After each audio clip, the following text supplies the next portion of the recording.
Hello, hello, hello. Happy Wednesday. Hey, everybody. Welcome. Greetings and salutations. It's great to see you guys here. Welcome to another episode of the Sweet Lou Special. And first of all, if you're just coming in or you're going to be coming in, please feel free to get involved in the conversation. Ask me any questions and I'll try to answer it. All right, so let's dive right on in. All right, so recently, Georgia, the state of Georgia has passed a law that was approved by the governor, the heartbeat bill, that will make it illegal starting January 2020 for women to have abortions once a heartbeat can be detected from the baby. The bill has made it a crime of murder to any mother who gets an illegal abortion after a heartbeat can be detected, which is normally around 6 weeks gestation. Okay. And it says that in this bill that there's a possibility that a mother can face life in prison if she knowingly aborts a baby with a detectable heartbeat. Now, this is a big step forward in the pro-life movement, and a win for the right, the conservative. But I want to take the time to analyze this new bill that's coming out of Georgia. Okay, give you my opinions on it, kind of break it down piece by piece from what I understand, try to break up some kind of misconceptions that there are about it, and get a good conversation going on about this new heartbeat bill. All right. This was probably a bill that was highly motivated to get written up, drafted, and approved after the state of New York had made it legal for late-term abortions to occur within the state. And so to clear up the late-term abortion one for the state of New York, basically saying that anything past 24 weeks, and I think it limits it to 36 weeks, maybe 34, 32, something like that. So it doesn't go all the way up to like 40 weeks or the full term of 38, 36. Yeah, something like that. Between 36 and 40 is full term. Anyway, basically saying anything past 24 weeks, which past 24 weeks is going into the 7th month, and saying that if it endangers the health of the woman or the mother, then you could have an abortion at 7 months, 8 months, and so on. And if you were a follower of my page, you may have seen the video that I posted yesterday.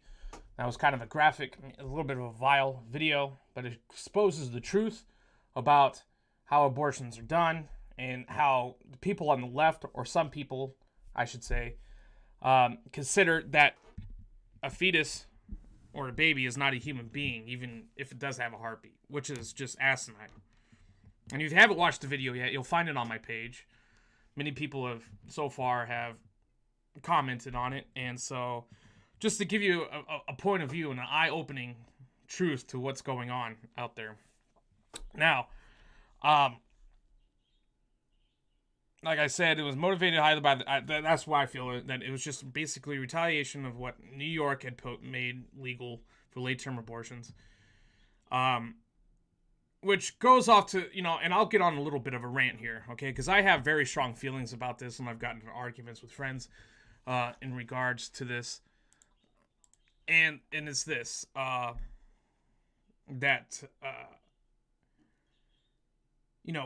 if you think that a late-term abortion is acceptable, I urge you, any kind of viewer out there, anyone that's watching, send me some kind of proof. But what a child could be born healthy at 7 months. 8 months, it's just basically guaranteed. 9 months obviously is guaranteed. Not even 100%, but the chances improve from 7 to 8 months. But a child could be born healthy, alive, easily at 7 months. It happens all the time, especially even at 8 months. Okay? The mortality rate is so much lower from 7 to 8. Anyway, the point that I'm getting at is that I want anyone that disagrees with me, maybe you agree, I don't care. I want someone out there to give me an example of where a third trimester abortion is acceptable for the health and welfare of the mother to stay alive. Because the entire process is a surgical procedure, right? It's basically a C-section at that point because the child is too big for them to take apart piece by piece, arm and arm, leg and leg, through the vagina. So they have to cut open, basically deliver the baby, kill him, and then toss him away. That's like a late-term abortion. Why wouldn't a C-section and keep the baby alive? Why wouldn't that be considered murder at that point? I think that should be very evident that that's what that is. Like I said, I have my strong feelings and beliefs about it, and I'm completely against that late-term abortion. I'm against abortion, period. The only part... Anyway, and we'll get to like what other gray area I feel, but that entire New York law is just absurd. Where, in what situation? I'm not a physician by any means. I'm not a doctor. I'm not a PhD. I'm barely college educated. But from my understanding and my basic knowledge of biology, medical procedures, what would constitute that'll be okay to basically open up the womb, deliver the baby, kill it at 8 months, and toss it away? That would benefit the mother medically. I think at 8 months, 7 months, and at that point in the third trimester, it's already too late. Damage is already done.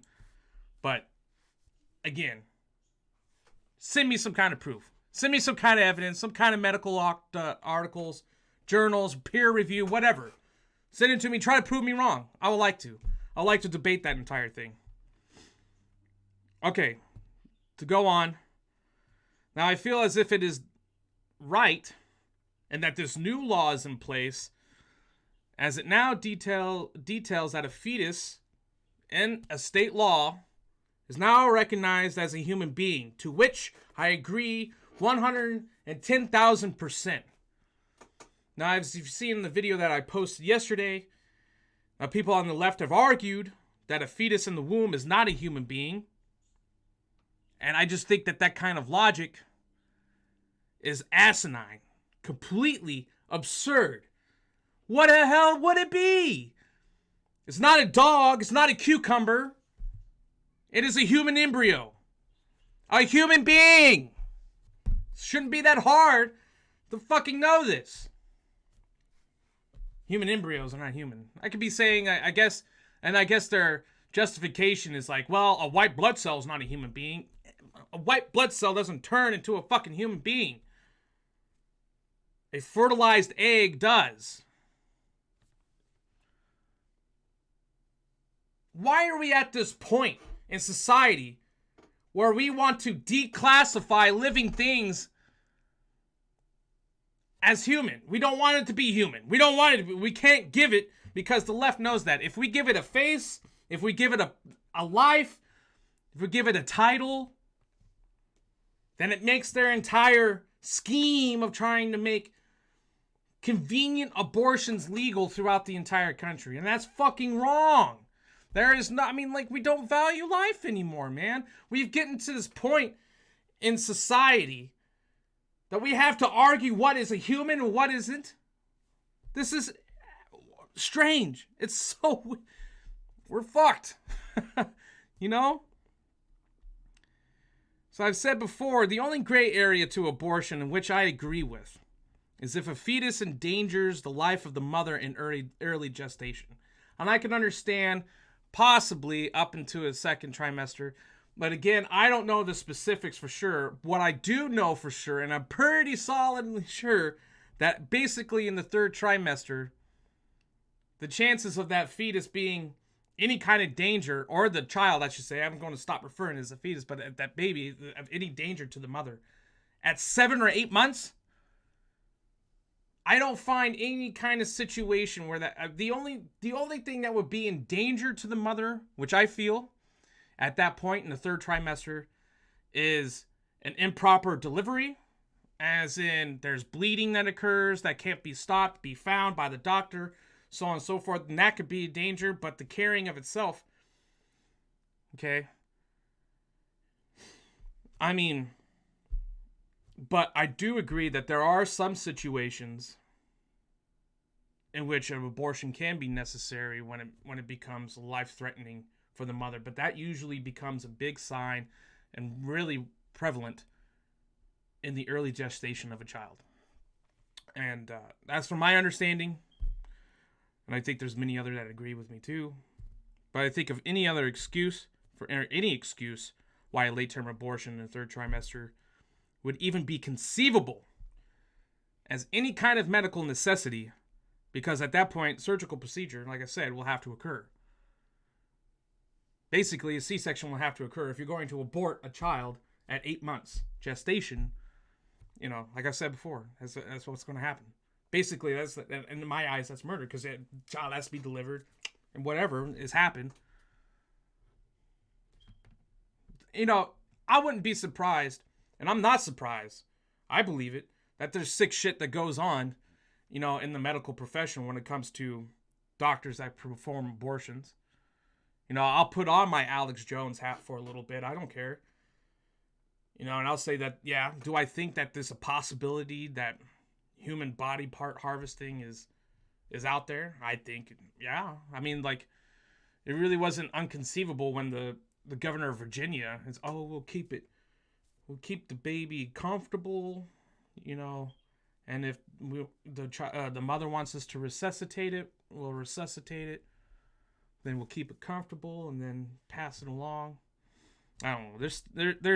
There's assumptions or belief that the governor of Virginia is a body harvester, whatever the fact is. But I could guarantee you that there's black market dirty shit that goes on in the back. What it is, I don't know. But I mean, I have a feeling that there's illegal things that go on with the harvesting of abortion. I'm sure that is big money. Sure, it's big money. Has to be.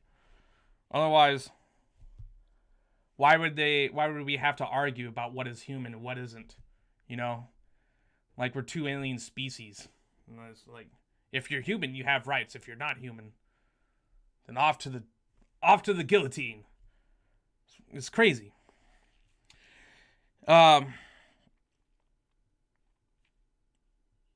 So at that point, yeah. So I find it very sad, you know, that we have to argue about this. You know, I find it that we've gotten to the point where we're completely, we've gone through so much advancements in science and try to bring science and morality together, and that, you know, we want to say that this isn't alive, that this baby, this fetus, not alive. So it's okay. No, it's not. The child's alive. I don't give a shit what you think. The child is alive. That's my. I'll respect your opinion, but there's no way for you to change my mind to think that a fetus is not a human being, that a fetus is not alive, you know. And that's why I'm on all support for this heartbeat bill. Now, however, there's some other stipulations to the heartbeat bill, which we probably need to look at carefully and think that is this the right approach for when we create a law and a bill that is going to affect people's life. Now, in my opinion, see here. So, people on the left, you know, they will argue that conservatives want to preserve human life and that pro-life for unborn babies. But you know, their logic is, and this has been an argument from the left for a long time now, is that, you know, they're pro-life, that, you know, they want to preserve the life of the baby, but, you know, they're not going to be the ones that raises the baby. They're not going to give up money. You know, they're just going to toss them to the side and just let society raise them to be poor and be disabled and shit like that. And I find that logic, I hate that argument, because to me it just makes no sense and is not valid by any means. Because let me tell you what, no one else out there but myself is providing for me and my family. And just because you don't provide money, clothing, food, resources that's required for basic existence of me and my family doesn't mean that you got the right to take me out back and put a bullet in my head. No. So I don't get like, oh, well, the conservatives, they don't want to raise the child. They don't want to pay money for it. And I'm like, what are you talking about? We want to provide you jobs. We want to provide a great fucking economy for you to thrive so that you can sustain yourself and your own and your family. The fuck? Makes no sense. You don't provide for me. So it's okay to just, late term abort me, as in kill me. Get the fuck out of here. There are so many people out there. That just cannot have, a baby of their own. And that conceiving is an issue. Infertility is a problem. Whatever, there's many different issues that people have out there that cannot have a baby. And so why is it too much to ask, or too much to bring up the topic of adoption? Why is that just not even conceivable at this point that abortion is more acceptable? And a lot of people believe that morality should not be in politics, and I can understand. Religion should be involved in politics, okay. But here's something that religion, teaches, and regardless if you agree, disagree, or whatever the fuck it is that it gives and it teaches people to have some kind of morality on what is right, on how to teach or how to treat each other and how to treat other people. Granted, there's issues of religion misinterpreting it, people misinterpreting religion, teaching hate and shit like that. But however, the basic reason why of religion, the reasons is, to teach us how to treat our fellow man, our fellow people. So yeah, there's going to be a morality on here because we all agree that killing is wrong. However, we do have gray areas on that too. But to basically abort and unabort, it's gotten too far. Another thing about the bill is that the bill is going to instill criminal punishment to those who have an illegal abortion. And from what I've been reading, what I gather is that the punishment could be up to life in prison for the person who has an illegal abortion. Because, like I said before, this bill finally details that an unborn child has individual rights, is a human being, is considered a person, so aborting it would be killing it, which is be considered a murder. Now, from what I've read so far, is that a person can still have an abortion in the state of Georgia as long as it is before a heartbeat can be detected. And like I said, that usually occurs around 6 weeks gestation.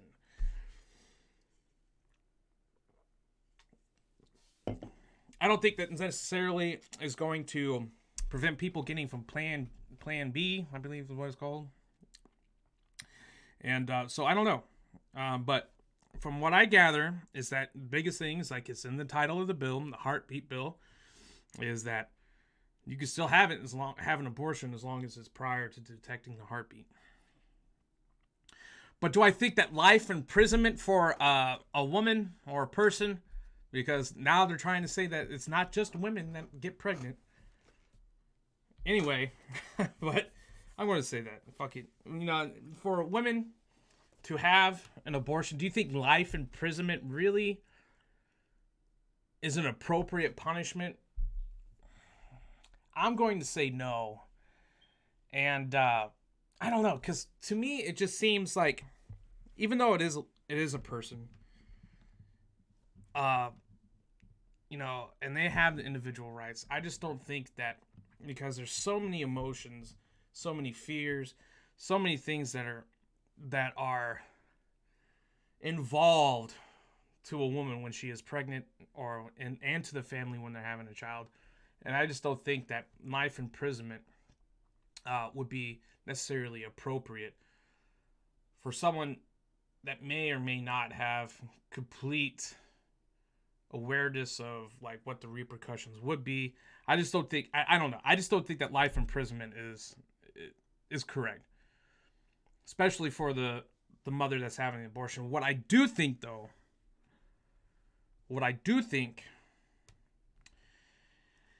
is that it is more beneficial to go after people who are conducting the abortions more so than the woman that is having the abortion. That's the way I feel. Is that the punishment of life imprisonment should be more towards those that are performing the abortions illegally than the ones having them. You know what I mean? Because even though you can have the thoughts, but I think that if a woman in that case would be doing a botched abortion of herself on her own, or forcing someone else, on their own in their own home, then yes, I can agree with life imprisonment. But however, I think that the doctors or people that are performing, back alley abortions, those are the ones that should be targeted more so with those harsher punishments than the mother. That's the way I feel. And I don't think it's too chauvinistic. I don't think it's chauvinistic at all of me is saying that, a woman that is pregnant, hormones change, body change, chemical changes are going on, that I just don't think that life imprisonment would be appropriate for someone who cannot make a clear and 100% rational decision. And women may be out there that will argue, oh yes, a pregnant woman can make a full rational decision. But I just think that there's other factors involved that can motivate or influence, a decision making of a woman that is pregnant to make the wrong decision, such as having the abortion. And for something like that to have those precursors, to give them, to punish them with life imprisonment, I think that's too harsh. Yeah. So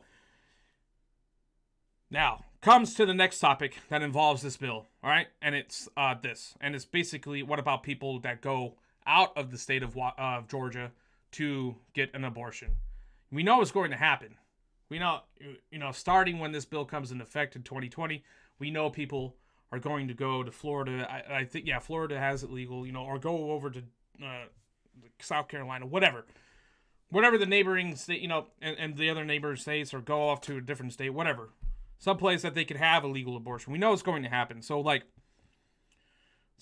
about this? What is the state going to do, and what will happen to those that go out of state to get an abortion if they are a clear citizen of the state of Georgia, or a resident, I should say, resident of Georgia, and they go out to Florida to have an abortion, and they come back because their place of residence? Is there going to be any kind of repercussions for that? And I think, I don't think people have been doing that for a while. I think in Missouri, it has been illegal for some time, and people would go into Kansas to get abortions and so on. So it's going to happen. We know it will. I just don't think that there's going to be anything that's going to happen to the person that decides to have an abortion out of state, because there's no jurisdiction that the state of Georgia has unless the procedure occurred in the state of Georgia, obviously. But, it's something that the state's going to have to identify, and I think it's just something that they'll have to accept. Now, will this bill also promote women taking matters into their own hands and trying to terminate a baby at home by taking various chemicals or drugs, or doing a botched job themselves at home? It has been known to happen. But is this bill, if it's going to be in place, is it really going to be putting women more at danger and is it going to promote women to do that at home, or take unsafe matters at that point to abort the child themselves? And again, if they do, that's what I can agree that, we've taken it too far, and that full repercussions should occur. But, is this a big concern? I think it's a concern. I think it's something that the state of Georgia definitely has to identify, that this may happen, that you'll see more numbers of people trying to do it at home. And that is an issue. But is it really going to be in large quantities or large enough to really make it a really large concern? I don't think so. I think there's going to be more people that do it. I just don't think it's going to be a catastrophic numbers. But, it is something to, keep an eye out and to address, definitely, because the life of every citizen, of every person, really, is important. So, another part that was brought up specifically by the left is that if the baby is considered a human, and please bear with me on this one, because I did read this one today, because I like to read news articles from both the left and the right.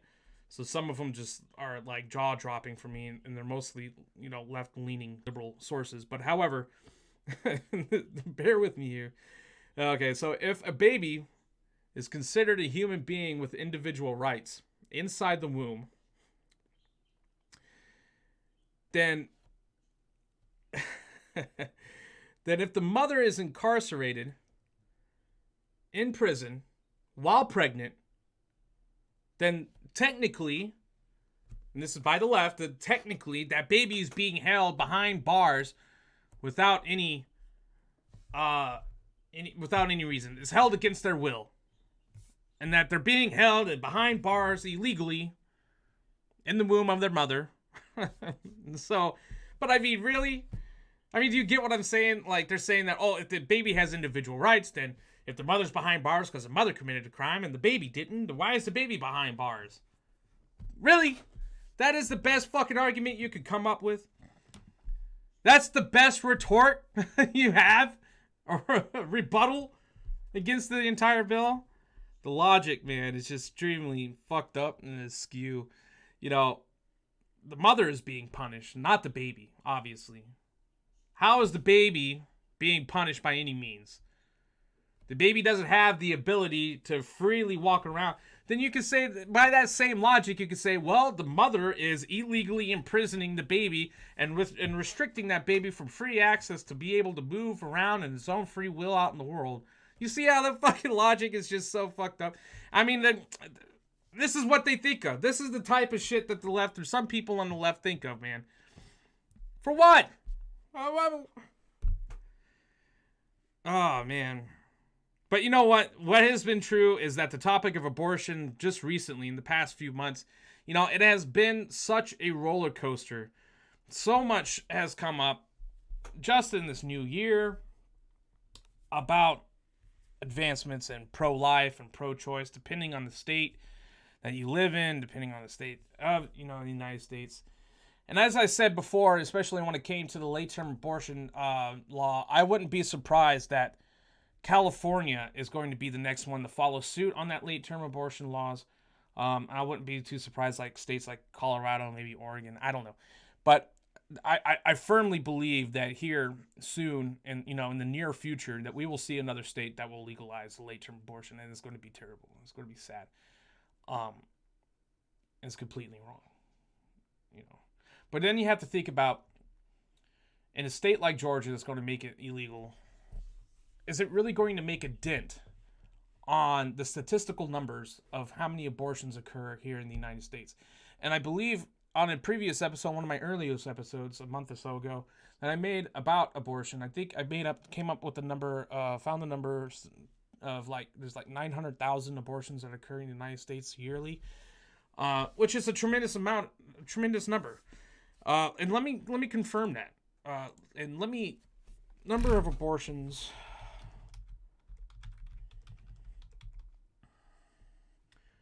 per year. Okay, this is by the CDC.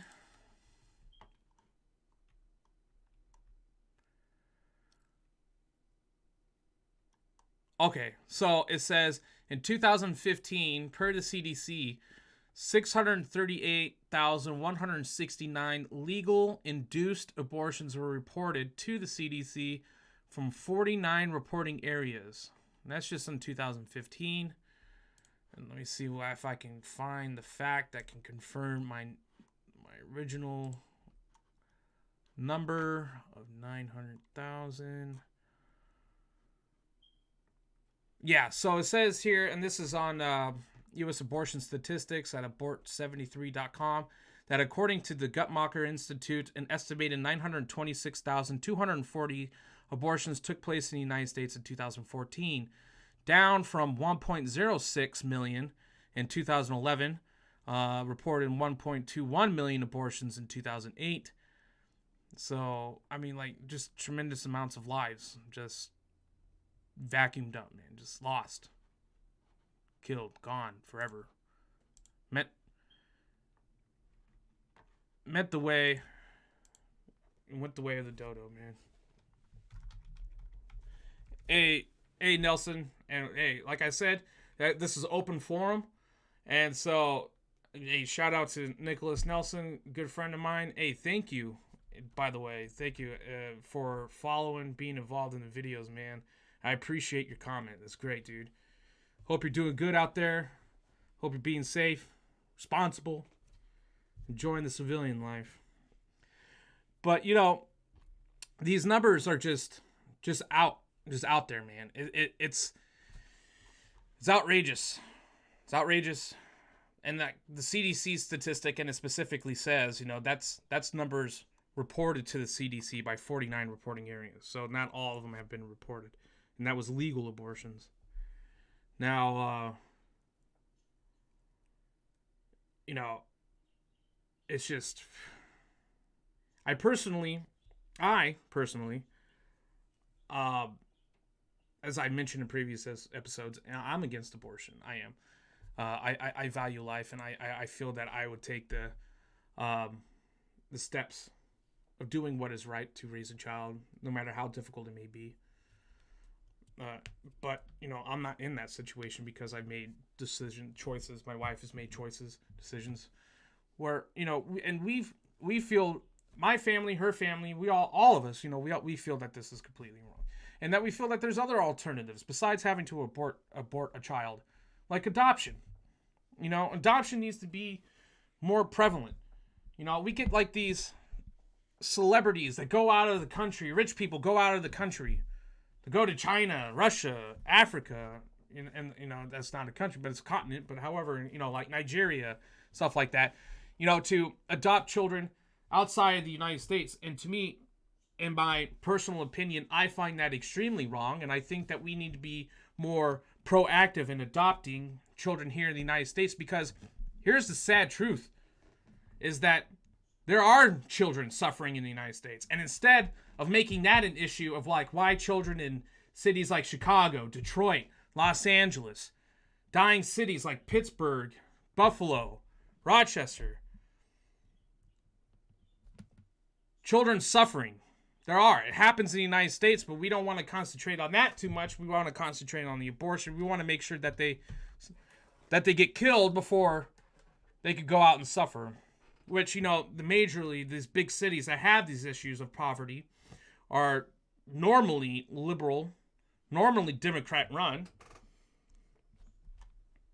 So when they say that the, you know, conservatives, they don't care about the children when they're born. Hey, you know what? You know who doesn't care more? That's the Democrats. Okay, so that's the hypocritical bullshit that they come out with.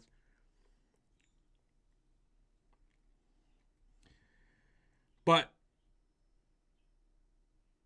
what we need to do is identify and recognize that education is an important thing that every human being and every American should have. And education in safer sex and more responsible sex. Okay. Now, for a fact, a majority of the reasons that people get abortions is basically for convenience of the life of the mother. Okay, the biggest ones is either going to interfere with work or school. Another big one is that they already have other children and they don't want another one to take care of. And lastly, which is the third biggest, is and it's finances, which is another big reason that they don't have enough money. They feel like that, you know, that their quality of life. Basically, in what I've categorized this, is that the reasons are based for convenience. Not based for necessity, but based for convenience. To terminate a child. Based on convenience. And then people will go,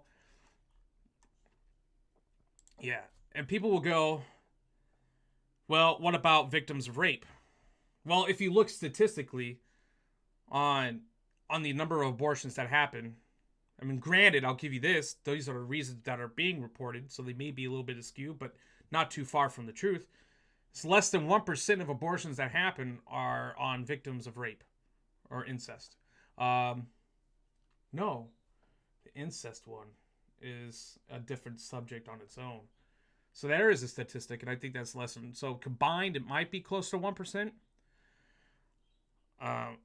Other small reasons are that the child is too, the mother is too young, like they're 14, 15. And there's actually one statistic out of the state of Florida that states that a good portion, I believe, like 90-something%. From what I read, now I don't have the stat here to show you, but said that it's just based off of other. The reason they're given is other. They don't want to specify because just procedural. Just another Monday, I think that's wrong. When it comes to the subject of, victims of rape, I really don't know. I don't know where to stand on that one. I don't know if that should fall into my gray area category or not. Because morally, it's still a human life. And yeah, definitely. I don't know. You see, and that's a difficult subject, and it'll take some time for me to really sit down and think about that for when it comes to victims of incest and rape. But again, it's just a small amount of reasons. It's just a small number in comparison to everything else. But I mean, really, just adopt the baby out. But we'll end the subject on that one right now. And I really want to ask you guys, what is your thoughts on the new law in Georgia? Should we make this mandatory, or should there be some revisions to the law as of when I took it all apart, and we analyzed what it's all about? Are there some things that need to be changed, or is it like a good step forward? At least we got something in, and then we can change and improve on it later. Are you all for it? Are you against it? Are there some things you don't agree with? And what parts are they?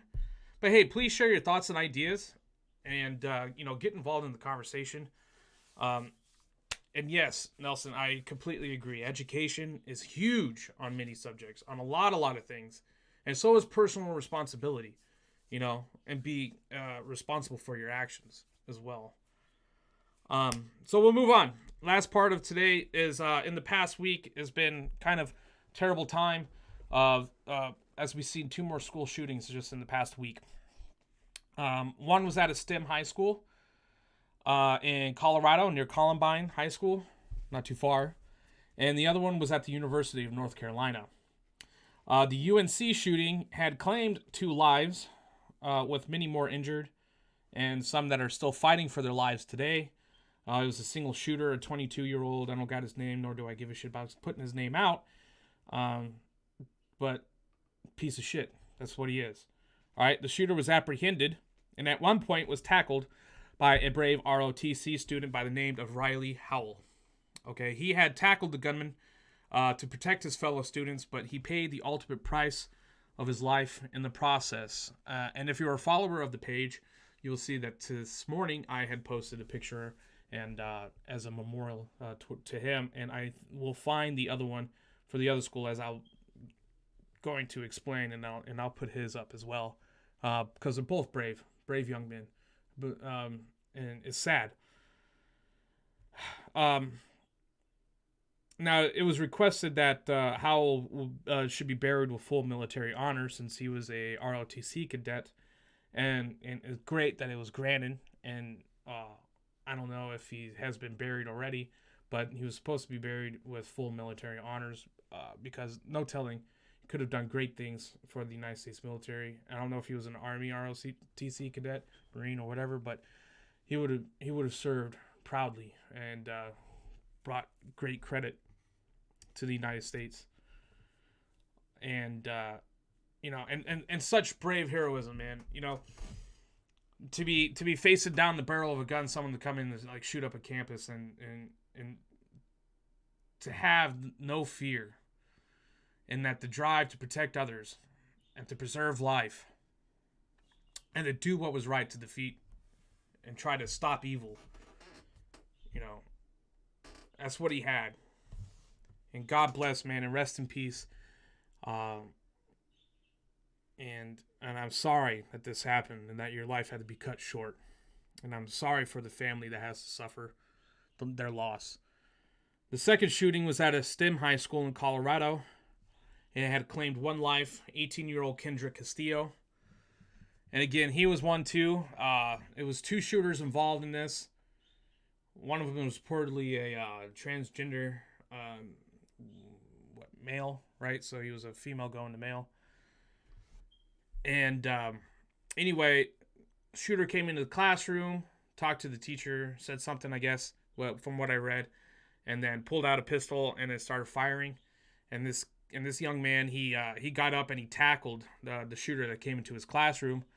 And while tackling the shooter, it allowed other students to subdue the shooter, and give him enough time for the shooter that was apprehended by police. Both shooters were apprehended. All of them, they did not die. The one at North Carolina and the one in Colorado. No, both of them in Colorado. So they've all been apprehended. But, it is another sad day that innocent lives and innocent students, that their lives have been taken away from the world and their families. And I'm sure that this is going to spark the left, demanding more gun control, try to politicize, such a sad incident immediately right away. I haven't read anything recently, but I'm sure it's out there. I'm sure it's not hard to find, like AOC, Omar, whatever, the infamous three. I'm truly sorry that this happened. Really, really I am. But this time around, these brave young men, they stepped up. They fought against evil at the sacrifice of their own lives. More brave than the police officer that didn't run into Parkland when he should have.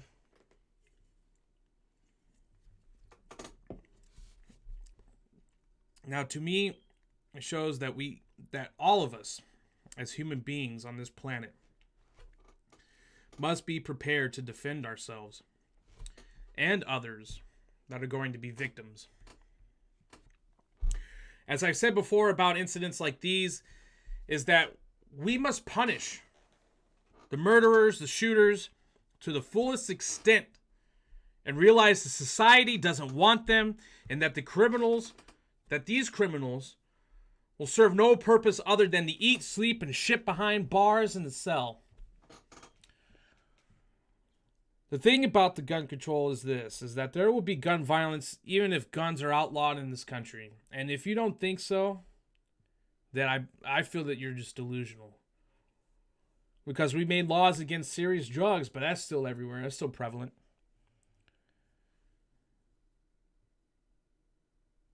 And instead of politicizing this entire situation, I just want to bring up that we need to punish these criminals. We need to expedite the process of getting them out of society, of course, and serve their punishments, and to make it known that if you decide to take innocent lives and you've planned it like these shooters at the schools, that your life will end. Instead of just living behind bars with paid meals, 3 hots in a cot, and fucking healthcare.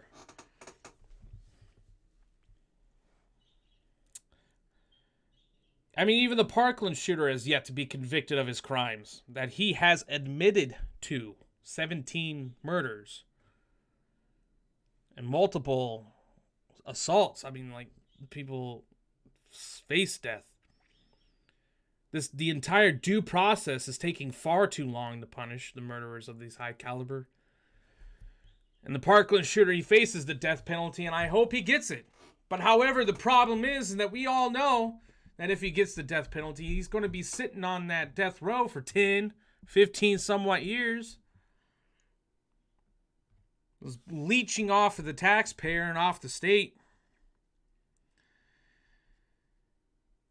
Now, I pray for the victims. I really do. I really pray for the victims and the families that have been affected by these tragedies. But it's difficult to stop human violence, as it has always been around since the existence of mankind. But however, we must not stand for such violence against each other, and that we must always be ready to fight against evil and promote a society that will not tolerate these types of acts and punish those guilty in a timely and appropriate manner.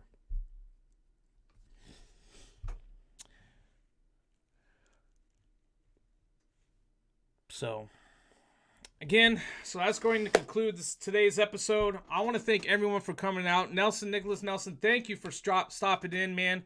Appreciate the support, the comments, and hey, I'm going to be making some more stuff for you guys. Everyone out there.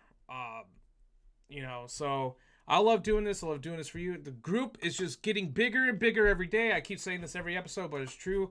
Between every episode, we're getting like 20, 30, 40 more followers. And it's awesome. I love it. It's great. And I just want to keep growing it bigger so that we can get some good conversation out there. And if you're new, follow the page at the Sweet Lou Special. And, we put out memes. We put out very sensitive topics, subjects to conversate about, argue about, whatever it is. And, but we have fun with it, and, yeah. And, anyway, I'm also going to be posting this on YouTube. If you haven't subbed to my YouTube channel, go ahead. The information is in the description for my YouTube channel. And, future episodes that come out, I'm going to keep it open forum. I'm going to allow everyone to come in and be able to ask questions, get involved when I go live. We're still in our infancy, but hey, I'm always moving forward to keep growing, and I want to get the audience involved with questions, debates, getting to the topics that I bring up, or give me ideas of something that you want to hear me give my opinion about on topics. Message me directly. It'll be great. I enjoy it. Love everyone out there. Follow me, subscribe, getting some more great stuff out there. And hey, I got the sign up, kinda. But hey, that's from my great friends over at US Patriot Signs. Check them out too. Great work, veteran owned, custom signs. And I love you too, man. And thank you for stopping by. Y'all take care. God bless.